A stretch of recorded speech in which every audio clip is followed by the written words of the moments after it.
Chaffetz. If you had to give yourself a letter grade on your response, what would you give yourself so far?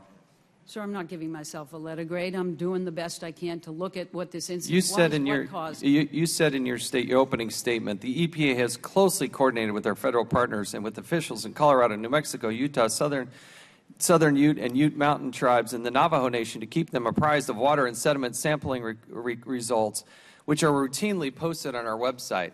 I got to tell you, I'm highly offended by those comments. Sitting behind you on the front row is the president of the Navajo Nation. I want to read some things from his testimony. These are his words, not my words. To begin with, the United States Environmental Protection Agency inexplicably delayed notification of the spill to the Navajo Nation. The spill occurred on the morning of August 5th, but the nation was not informed of the release until August 6th, a full day later, and not even by the Environmental Protection Agency, but by the state of New Mexico. It took the EPA almost 2 full days to notify us. We view this as a violation of the government-to-government relationship between the federal government and the Navajo Nation. How do you answer that? Well, sir, I'm working closely with the president. I have great respect for him. And No, you're not. No, you're not. You took 2 days before you called them. Let me just answer. The call from New Mexico was the way in which we actually do these notifications. We work with states. That's not inappropriate. To put in your statement that you're working closely with the Navajo Nation is totally misleading. Sir. I got to keep going. The Environmental Protection Agency also demonstrated complete lack of transparency. He goes on to say the media was receiving faster and fuller information from the EPA than the Navajo Nation. For example, the New York Times reported the spill hours before EPA provided the nation with the notice of the spill, and media sources reported the EPA confirmed the presence of arsenic on August 7th, whereas the Environmental Protection Agency still had not reported the presence of arsenic to the nation even by Sunday, August 9th. What's your excuse for that? Sir, I indicated that our notifications could have been better, but the Navajo was given No, you notice didn't. In the your day testimony, you said you're working closely with them. You didn't say you closely screwed up on the communication. I Why would it take 2 days? I didn't days? say that either, sir.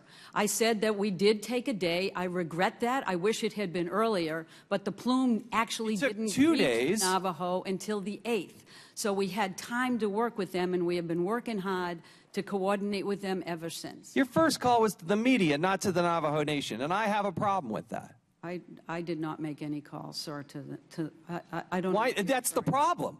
That's the problem. You didn't make a call. You have a president of the Navajo Nation, and you, personally, don't get involved in this. One of the worst spills we've ever had. I did, sir, get involved. Could it have been earlier? When did you call the president of the Navajo Nation? I believe that I went to the site on the 11th and 12th. Well, let's go to the site visit, because the president of the Navajo Nation wanted to visit the site, and you denied him. You would not take him to that site.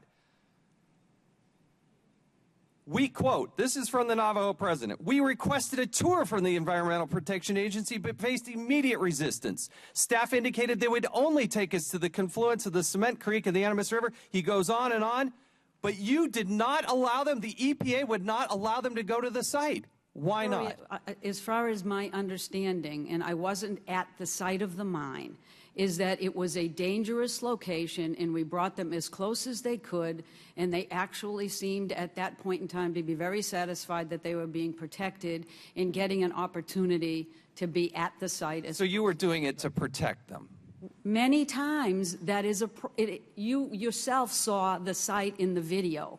There was damage that occurred. We're keeping people safe, but there is no way in which we have kept people from going as close to the site as they could safely get. And the Navajo, in fact, went there.